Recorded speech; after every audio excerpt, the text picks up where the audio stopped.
오늘 하나님께서 우리에게 주신 말씀 보겠습니다. 오늘 하나님께서 이 밤에 우리에게 주신 말씀은 요한일서 1장 1절에서 2절 말씀입니다.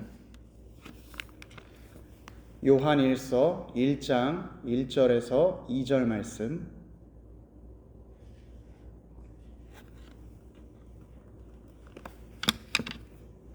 우리 다 찾으신 줄 알고 하나님의 말씀 한 목소리로 봉독토록 합니다. 태초부터 있는 생명의 말씀에 관하여는 우리가 들은 바요, 눈으로 본 바요, 자세히 보고 우리의 손으로 만진 바라. 이 생명이 나타나신 바 된지라. 이 영원한 생명을 우리가 보았고 증언하여 너희에게 전하노니 이는 아버지와 함께 계시다가 우리에게 나타나신 바 된 이신이라. 아멘. 저는 오늘 본문 말씀을 통해서 생명의 말씀이라는 제목으로 주의 말씀을 선포하겠습니다. 우리 어린아이들에게 신앙교육을 위한 문답, 교리문답서 중에 웨스트민스터 소요리 문답이라고 있습니다. 다들 잘 알고 계실 텐데 여기 제1문을 보게 되면 사람의 목적이 무엇입니까? 제일 되는 목적이 무엇입니까? 라는 질문이 나옵니다. 그 답으로 사람은 하나님을 영화롭게 하고 영원토록 그분을 즐거워하는 것이 사람의 목적이다라고 답변하고 있습니다. 이 소요리 문답에 근거했을 때 신앙생활은 언제나 즐거운 것이 되어야 합니다. 여러분에게 신앙생활, 믿음생활은 즐거움이십니까? 날마다 주님을 알아갈수록 시간이 지나고 내가 하나님과 가까워질수록 내가 확신 가운데 살고 또 기쁨이 더해지고 계십니까? 때로는 우리가 내 신앙생활이 너무나 무미건조하다라고 느낄 때가 있습니다. 그럴 때일수록 우리는 두 가지의 진단을 내리게 됩니다. 첫째는 내가 주어진 상황 가운데 정말로 열심히 신앙생활 하는데 왜 나에게 이런 기쁨이 없을까 의아해하는 것입니다. 또 다른 하나는 반대로 내가 그동안 신앙생활을 열심히 하지 못해서 기쁨이 없나 보다 반성하는 것입니다. 어떤 진단을 내리든 두 가지 모두 다 나의 신앙생활의 기쁨은 열심과 관련이 있다라고 생각합니다. 우리에게 신앙생활함에 있어서 뜨거움과 열심은 당연히 필요한 것입니다. 그러나 우리의 신앙의 열심이 우리의 신앙의 즐거움을 보장해주지 못합니다.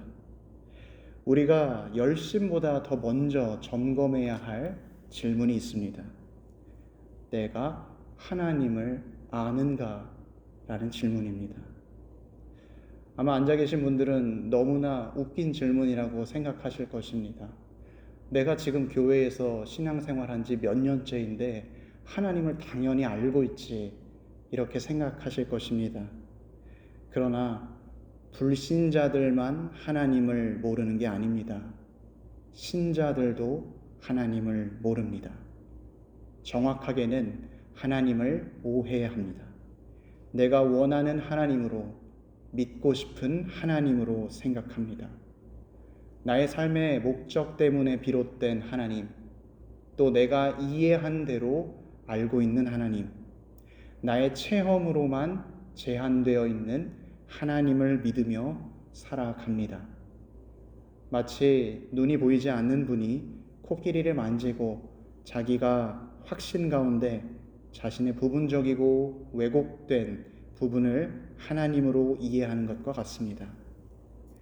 우리 가운데 성경적인 것 같은데 그 말 가운데 또 그 생각과 행동 가운데에 정말로 교묘하게 세속적인 방법이 또 세속적인 생각이 들어와 있는 것을 볼 때가 있습니다. 또 나는 하나님을 너무나도 잘 알기 때문에 저 사람은 하나님에 대해서 잘 몰라, 내 마음 가운데 우월의식이 들어와 있을 때를 보기도 합니다. 세상뿐 아니라 교회 안에서도 하나님에 대해서 오해하는 경우가 있습니다. 안타깝게도 이런 오해의 결과는 우리의 신앙을 흔들어 놓는다는 것입니다. 우리의 기쁨을 상실하게 만듭니다. 하나님을 모르기 때문에 내 마음 가운데 의심과 염려가 생기고, 또 하나님을 모르기 때문에 그분이 우리에게 주시는 기쁨을 알지 못합니다. 오늘 본문 요한 1서의 배경이 그랬습니다. 기원 후 90년경 예수 그리스도를 직접 보고 또 사도라고 주님을 따랐던 제자들이 다 하늘나라로 갔습니다. 이제 예수 그리스도를 따랐던 사람은 유일하게 사도 요한만이 남았습니다. 그리고 이때 당시에는 2세대, 3세대 그리스도인들이 태어나 교회를 이루었습니다. 그들에게는 예배의 감동보다는 습관이, 또 예배에서 느끼는 경이로움보다는 당연함이 자리하고 있었습니다. 이제 교회의 위험은 외부에서 오는 박해가 아니라 내부에서 있는 유혹과 분열, 갈등이었습니다. 기독교 생활 가운데 확신과 기쁨이 사라지고 있을 때에 주님의 사랑받는 제자 사도 요한이 오늘 글을 쓰기 시작합니다.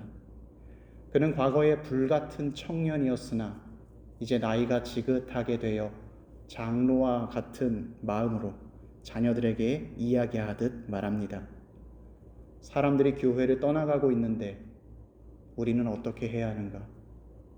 또 내가 신앙을 가져도 내 삶 가운데 즐거움이 없는데 내가 정말로 참된 신앙을 가지고 있는 것인가? 사도 요한은 새로운 것을 말하지 않습니다. 그는 다시 한번 복음을 이야기합니다. 생명이신 예수 그리스도를 전합니다.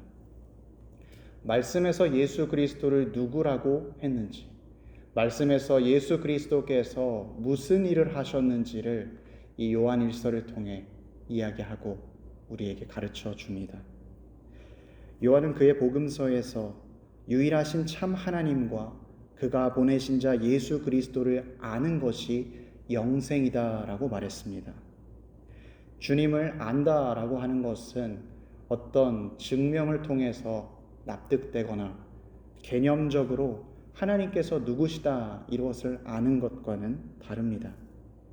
하나님의 존재하심을 인격적으로 경험하는 것이요, 또 그분이 나와 무슨 상관인지, 어떤 관계인지를 아는 일입니다. 그런데 우리가 이 하나님을 어떻게 알 수가 있습니까? 하나님께서는 무한하시고 초월적인 분이신데 우리 인간이 어떻게 하나님을 다 알 수 있겠습니까? 하나님은 그래서 우리에게 자신을 알 수 있는 방법을 가르쳐 주셨습니다. 성경, 하나님의 말씀을 주셨습니다. 사랑하는 피스메이커 교우 여러분, 우리가 이 말씀을 통해서 하나님 알기 위해 힘써야 합니다. 학생이 상급 학교에 진학하기 위해서 열심히 공부했던 것처럼, 또 내가 직장에 처음 들어가서 그 업무를 잘 이해하고 잘 수행하기 위해서 노력하고 고민했던 것처럼 우리는 살면서 하나님을 아는 일에 힘써야 합니다. 감사한 것은 성경이 어렵지 않고 누구라도 충분히 이해할 수 있는 하나님의 계시로 주어졌습니다. 이런 말을 들으면 나는 성경을 읽어도 좀 어렵던데 라는 생각이 드실지도 모르겠습니다. 그럴수록 더욱 기도하고 주님께 지혜를 구할 때 하나님께서 가르쳐 주시는 그 의미가 더욱 크게 다가오기 때문입니다. 성경은 우리에게 구원을 주는 책입니다. 요한 1서는 우리에게 앞으로 이 하나님에 대한 지식과 그 지식에 대한 올바른 반응에 대해서 우리에게 가르쳐 줄 것입니다. 먼저 오늘은 하나님을 아는 것이 무엇인지 오늘 본문의 1절과 2절을 통해 요한 사도는 우리에게 말하고 있습니다. 먼저 1절 상반절 말씀에 태초부터 있는 생명의 말씀에 관하여는 이라고 기록합니다. 여기서 요한 사도는 우리가 하나님을 알기 위한 대전제를 먼저 말합니다. 하나님을 알기 위해서 우리는 하나님이 존재한다는 사실을 믿어야 합니다. 만약에 하나님께서 존재하시지 않는다면 하나님에 대한 지식이 소용이 없으며 우리가 믿고 신앙생활하는 이 기독교 종교가 다 거짓말이기 때문입니다. 하나님께서는 말하지 못하시고 듣지 못하는 나무 막대기와 같은 우상이 아니십니다. 살아계시고 말씀하시고 우리의 기도를 들으시는 놀라운 분이십니다. 또 하나님께서는 어떤 개념이나 상징 또한 아닙니다. 우리에게 찾아와 주셔서 우리에게 말씀하여 주시고 우리 삶 가운데 개입하여 주시는 분입니다. 오늘 요한은 태초부터 있는 생명의 말씀이다라고 말합니다. 이미 하나님께서는 모든 만물이 시작되기 이전부터 스스로 존재하셨던 분입니다. 그는 다른 어떤 도움을 통해서 살아가는 것이 아니라 이미 영원하시고 이미 스스로 존재하실 수 있는 완전한 분이었습니다. 그래서 오늘 말씀은 우리 주님께서 태초부터 계셨고 그 주님이 모든 만물에 생명을 주셨다라고 증거합니다. 주님은 모든 피조물의 근원 되신 분이요 원천이시기에 우리는 그 주님을 창조주라고 고백합니다. 이것이 우리가 하나님에 대해서 가지는 첫 번째 지식입니다. 바울 사도는 이를 로마서에서 이렇게 이야기합니다. 창세로부터 그의 보이지 아니하는 것들 곧 그의 영원하신 능력과 신성이 그가 만드신 만물에 분명히 보여 알려졌나니. 모든 만물을 보았을 때 하나님의 그 공급하심을 보게 된다는 것입니다. 똑같은 내용을 종교개혁자 칼빈은 이렇게 말합니다. 그러므로 사람은 눈을 뜨면 곧 그를 보지 않을 수 없다. 우리가 보는 모든 것을 통해서 하나님을 보게 된다는 것입니다. 인간은 누구나 살면서 자기 주변에 나를 감싸고 있는 자연을 보게 됩니다. 우리 교회도 옆에 창문을 보게 되시면 여러 가지의 자연물이 있습니다. 봄날을 더 화려하게 만드는 꽃들이 자라나고 또 여름에 힘차게 흘러가는 강물을 보게 되고 오랜 시간, 심지어 우리의 수명보다도 더 오랜 시간 한자리에 남아있는 나무를 보기도 합니다. 우리는 그 아름다운 자연물 가운데 자연물만을 보는 것이 아니라 그것을 만드신 창조주 하나님의 손길을 느낄 수 있습니다. 그래서 모든 자연물은 하나님을 배우는 학교입니다. 이 아름다움을 하나님께서 우리에게 주셨고 또 하나님께서 놀라운 솜씨로 만드셨음을 우리는 보고 찬양하고 감사합니다. 하나님에 대한 두 번째 지식을 2절 말씀이 증거하고 있습니다. 이 생명이 나타내신 바 된지라.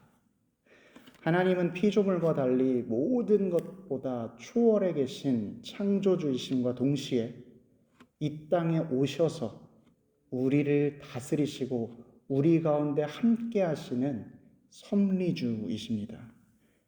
그래서 하나님께서는 온 우주를 그의 무한한 능력으로 붙들어 주십니다. 지금은 소리가 다 멈췄는데 아까 예배 전에 매미 소리가 엄청 많이 났었습니다. 그리고 우리 얼마 전만 해도 매미들이 엄청 많았습니다.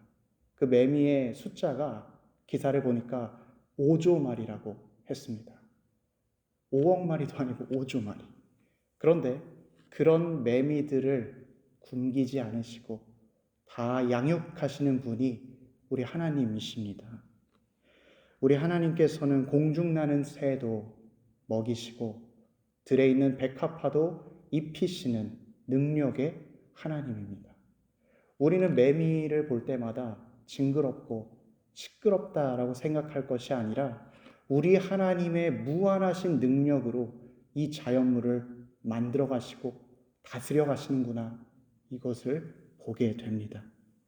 또 하나님께서는 그의 지혜로 온 우주를 다스리십니다. 모든 물체가 열을 가하면 가벼워집니다. 또 모든 물체가 냉동을 하게 되면 무거워집니다. 그런데 물만은 섭씨 4도에서 가장 무겁다고 합니다. 강물이 밑바닥에서부터 어는 것이 아니라 표면에서부터 얼기 시작하는데, 겨울 동안 물고기들은 가장 강의 밑바닥에서 얼지 않은 물 가운데에 그들의 생명을 보존하고 살아가고 있습니다. 누가 이것을 할 수 있습니까? 오직 창조주이시오 섭리주이신 우리 하나님만 할 수 있는 일입니다. 그는 또한 그의 선하심으로 보존하시고 또 이 세상을 이끌어 가십니다. 우리가 매일매일 날이 지나고 계절의 변화를 느낄 수 있을 때 하나님께서는 단 한 번도 실수하지 않으시고 해를 띄워주시고 해를 내려주셨습니다. 우리가 아무리 습관을 만든다 할지라도 한 번 정도는 실수할 수 있는데, 하나님께서는 단 한 번도 실수하지 않으시고 모든 것들을 이끌어 가고 계십니다. 그래서 우리 주는 자연물길에서 또 자연 현상을 통해서 하나님의 능력과 지혜와 선하심을 보게 됩니다. 그런데 이렇게 하나님께서 창조하시고 다스리시는 이유가 무엇입니까? 창조주이시자 섭리주 하나님께서 왜 이런 일을 하십니까? 여기서 하나님과 우리가 어떤 관계인지 그 문제가 나옵니다. 1절 말씀은 태초부터 있는 생명의 말씀에 관하여서는 우리가 들은 바요 눈으로 본 바요 자세히 보고 우리의 손으로 만진 바라 기록하고 있습니다. 창조주이자 섭리주이신 주님은 우리가 그 하나님의 능력과 지혜와 선하심을 경험케 하시는데 목적이 있으십니다. 2절 말씀도 같은 내용을 증거합니다. 이 생명이 나타내신 바 된지라, 이 영원한 생명을 우리가 보았고. 하나님께서 만물을 창조하시고 다스리시는 이유가 무엇이냐? 바로 이 자리에 앉아있는 우리 인간 때문입니다. 선하신 주님이 우리를 너무나 사랑하시기 때문입니다. 우리 인간은 하나님께서 만드신 창조물 중에 가장 놀라운 창조물입니다. 다른 창조물과 달리 우리는 하나님의 형상으로 만들어졌다고 말씀은 증거합니다.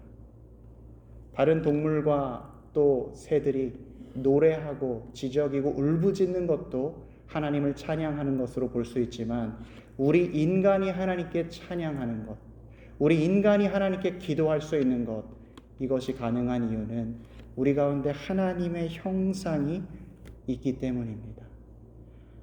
우리는 우리 자신을 볼 때에 하나님의 능력과 지혜와 선하심을 볼 수 있습니다. 내가 걸어가는 것, 말하는 것, 또 내가 나이가 들어가는 것, 이 모든 것이 하나님께서 다 가능케 하시기 때문입니다. 하나님께서 우리를 사랑하신다라는 것은 창조의 순서를 보아도 알 수 있습니다. 인간을 며칠째에 창조하셨는지 기억하십니까? 6일째 창조하셨습니다. 첫째 날에 인간을 가장 귀하니까 만들어버렸다면 어둠 가운데 아무것도 없는 혼돈에서 인간은 두려워했어야 합니다. 또 하나님께서는 에덴 동산을 만드셔서 그 안에 모든 것들을 채워주시고 그 가운데 인간을 만들어주심으로써 우리가 가장 행복하고 가장 기쁨 가운데 살기를 원하셨습니다. 이뿐만이 아닙니다. 창세기 2장 말씀을 보시면 아담에게 하와를 만들어주실 때 아담은 외롭다라고 먼저 말하지 않았습니다. 하나님께서 그 외로움을 먼저 보시고 아담을 푸른 초장에 눕히셔서 잠을 재우신 뒤에 그 갈비뼈를 취하셔서 하와를 만들어주시고 아담을 깨워 마치 서프라이즈의 선물처럼 아담을 기쁘게 했습니다. 우리 하나님께서는 심지어 인간이 자신의 죄악으로 말미암아 창세기 3장의 선악과를 따먹었을 때에도 그 자리에서 직사하지 않게 자비를 베풀어 주셨습니다. 심지어 그 인간을 포기하지 않으시고 성경 가장 마지막 계시록 22장에 보면 그 생명나무를 다시 허락해 주십니다. 그래서 하나님께서는 온 우주 만물을 능력과 지혜와 선하심으로 이끌어 가실 때 인간에게 그 마음을 두고 계셨습니다. 자연 세계를 다스리시는 주권자 하나님께서 인간과 인간 세계 또한 다스리시는 주인이십니다. 많은 역사가 이를 증거해 줍니다. 강대국들이 오랜 시간 지속될 것 같지만 하나님의 허락이 없다면 그 나라들은 지속될 수 없었습니다. 하나님께서는 인간을 향해서 그의 자비하심으로 참아 주십니다. 우리가 죄를 지었을 때마다 하나님께서 진노하신다면 우리는 아마 이 자리에 남아있지 못할 것입니다. 오히려 하나님은 한 가지의 죄를 징계하심으로써 우리의 마음을 되돌아보게 하시고 또 앞으로 있을 지옥 형벌의 두려움을 알게 하셔서 우리가 주님을 바라보며 살게 해주십니다. 마지막으로 하나님께서는 우리를 지켜 보호하여 주십니다. 시편 107편에 보면 하나님께서 인간을 어떻게 보호하시는지 너무나도 잘 나와 있습니다. 절망에 빠진 자를 구원해내시고 궁핍한 자에게는 양식을 주시고 파선하여서 이리저리 표류한 사람에게는 안전한 항구로 인도해 주십니다. 하나님께서는 모든 선하심으로 인간을 양육하시고 인간을 사랑하십니다. 그래서 하나님과 인간은 무슨 관계인가? 사도행전 말씀은 우리가 그를 힘입어 살며 기동하며 있느니라. 아멘. 우리의 모든 것이 하나님으로부터 말미암았고 우리가 사는 모든 것이 하나님으로부터 시작되었으니 우리가 하나님을 의지하며 살 수밖에 없습니다. 우리 모든 종류의 축복, 자연 세계에서의 축복, 인간 사회에서의 축복, 또 영적인 축복 모든 것이 창조주요 섭리주이신 하나님으로부터 나옵니다. 그래서 하나님을 진정으로 아는 사람은 이 모든 축복을 하나님으로부터 받아 누리는 사람입니다. 우리가 하나님께 이 유익을 받으며 살 때 우리는 감사하며 그분께 영광 돌리게 됩니다. 하나님은 우리에게 기쁨 주시기 위해 모든 선한 일을 행하십니다. 우리는 하나님을 알면 알수록 깊이 경험하면 경험할수록 그분의 선하심으로 말미암아 기뻐하고 그분의 선하심에 감탄합니다. 그래서 우리의 기뻐함을 통해 하나님은 최고의 영광을 받으십니다. 사랑하는 우리 피스메이커 교우 여러분, 태초부터 있는 이 생명의 말씀에 관하여 안다는 말은 살아계신 하나님께서 창조주이시며 섭리주이시며 그 하나님께서 나를 향해 언제나 선하심으로 대하고 계신다는 확신입니다. 우리가 이 확신을 가지고 살아갈 때에 무미건조한 신앙생활에서 벗어나게 됩니다. 우리가 하나님으로부터 모든 것을 공급받아 살아갈 때에 우리의 신앙생활이 진정 즐겁습니다. 우리 이 시간 하나님을 진정으로 알아 또 하나님에게 모든 유익을 받아 주님께 참된 감사와 영광을 돌리는 우리 모두가 되기를 축원합니다.